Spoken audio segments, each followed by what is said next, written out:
আসসালামু আলাইকুম ভিউয়ার্স, এই মুহূর্তে ব্রেকিং এবং এক্সক্লুসিভ বিষয় নিয়ে হাজির হলাম। এবার জাতিসংঘে কিন্তু এবার শেখ হাসিনাকে জবাবদিহিতার মুখোমুখি হতে হবে। কেননা এবার স্পষ্ট করে হুঁশিয়ারি বার্তা দিয়েছে জাতিসংঘের মহাসচিবের মুখপাত্র এই স্টিফেন ডুজারিক। সেই সাথে 819 জনকে মানুষকে হত্যা এবং 25,000 মানুষকে আহত করার দায় তুলে ধরে আরো কি বিষয় তুলে ধরে শেখ হাসিনার বিরুদ্ধে এই জাতিসংঘের মুখপাত্র, তা জানতে পারবেন বিস্তারিত প্রতিবেদনে।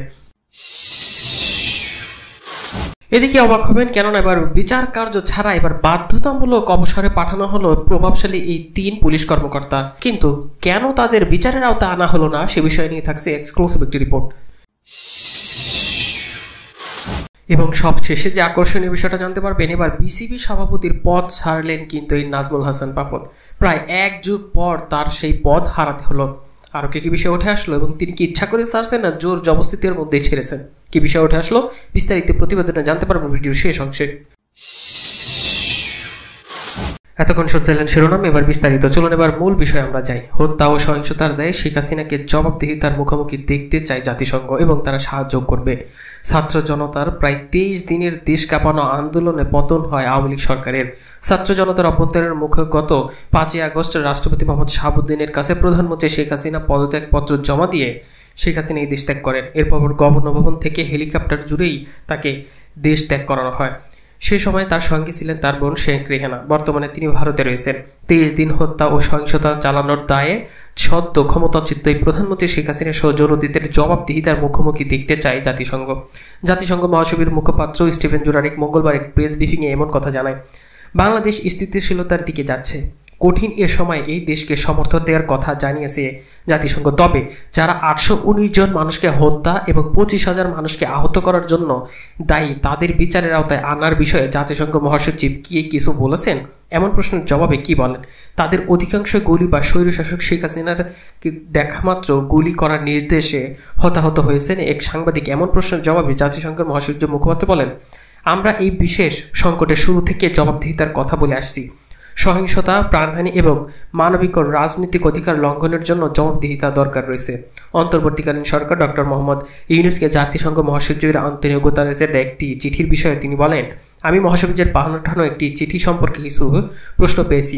আমি আপনাকে বলতে পারি যে বাংলাদেশের অভ্যন্তরীণ সরকারের প্রধান উপদেষ্টা ডক্টর মোহাম্মদ ইউনূসকে একটি অভিনন্দন পাঠিয়েছে গুতেরেস। স্টিফেন ডুজারিক বলেন, চিঠিতে মহাসচিব বাংলাদেশের শান্তি ফেরানো এবং সংসদের নির্বাচনের আয়োজনের প্রচেষ্টাকে স্বাগত জানিয়েছে।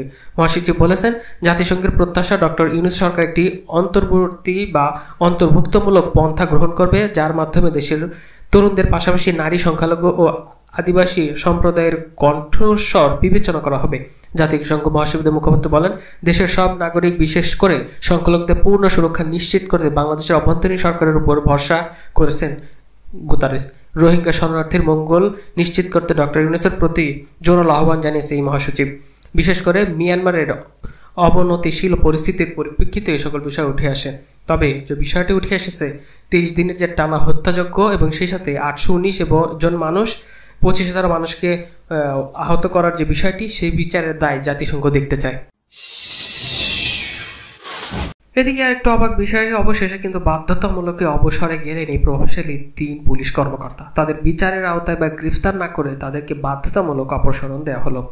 মূল বিষয়টি কি? পুলিশের অতিরিক্ত মহাপরিদর্শক মোহাম্মদ আতিকুল ইসলাম, সদর দপ্তরের উপমহাপরিদর্শক অতিরিক্ত মহাপরিদর্শক মোহাম্মদ আনোয়ার হোসেন এবং ঢাকা মহানগর পুলিশ ডিএমপি অতিরিক্ত কমিশনার মোহাম্মদ আসাদুজ্জামানকে বাধ্যতামূলক অপসারণে পাঠানো হয়েছে। বুধবার স্বরাষ্ট্র মন্ত্রণালয়ের পুলিশ অধিশাখা 1 থেকে জারি করা প্রজ্ঞাপনে এই 3 কর্মকর্তাকে অবসর পাঠানো হয়। স্বরাষ্ট্র মন্ত্রণালয় বলা হয়েছে, সরকারি চাকরির আইন 2018 সালের এই 57 নম্বর আইন 45 ধারার বিধান অনুযায়ী জনস্বার্থে সরকারি চাকরি থেকে আতিকুল ইসলাম, আনোয়ার হোসেন এবং আসাদুজ্জামান খানকে অবসরে পাঠানো হলো। কিন্তু তাদের বিরুদ্ধে নানা ধরনের অপকর্ম, গুম, খুন, হত্যার বিষয়ে কোনো তথ্য দেওয়া হয়নি। তাদেরকে সরাসরি অবসর পাঠানো হয়েছে। এই বিষয় হলো তাদেরকে এখনো বাঁচানো হচ্ছে। এর আগে 13 আগস্ট স্বরাষ্ট্র মন্ত্রণালয় জারি করা আরেক প্রজ্ঞাপনে পুলিশের অতিরিক্ত মহাপরিদর্শক মনিরুল ইসলামকে এএসপি থেকে পুলিশ অধিদপ্তরে সংযুক্ত করা হয়েছে। হাবিবুর রহমানকে 7 আগস্ট ডিএমপি কমিশনার পদ থেকে বদলি করে পুলিশ অধিদপ্তরেও সংযুক্ত করা হয়েছে। শুধু খালি বদলি করা হচ্ছে, কিন্তু এখন পর্যন্ত কাউকে গ্রেফতার, আটক কিছুই করা হয়নি। এর মানে কি?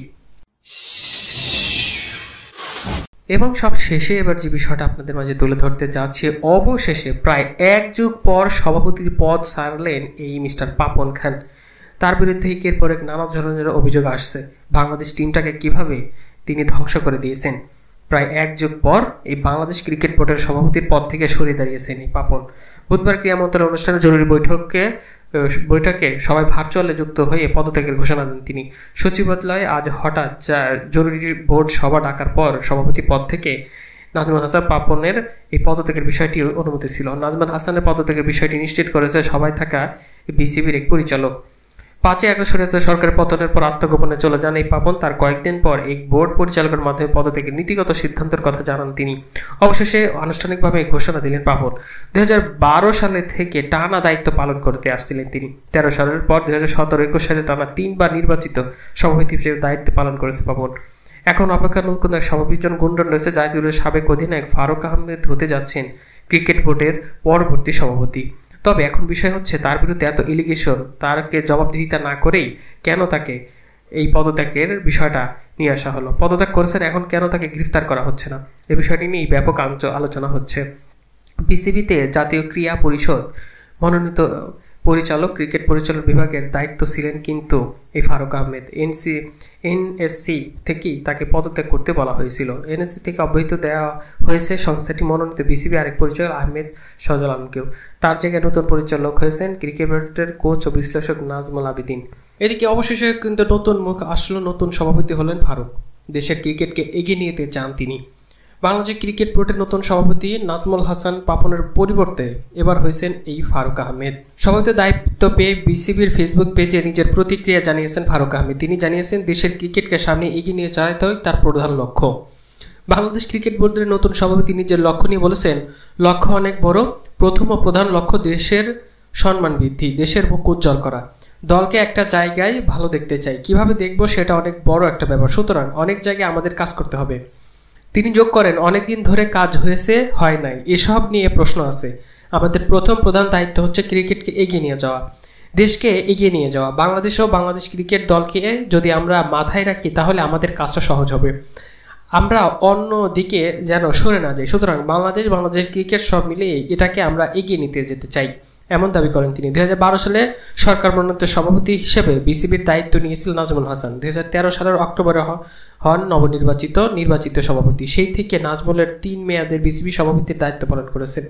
আগামী বছর অক্টোবর শেষ হওয়ার কথা ছিল নাজমুল হাসান পাপন পরিদর্শন মেয়াদ। দেশের রাজধানী পর্যটনে তার আগেই সরে দাঁড়াতে হয়েছে এই পাপনকে। অন্যদিকে ফারুক আহমেদের এর আগে কয়েক দফায় বাংলাদেশের প্রধান নির্বাচকের দায়িত্ব পালন করেছেন। সর্বশেষ 2016 সালে প্রধান নির্বাচকের পদ ছাড়েন সাবেক ক্রিকেটার।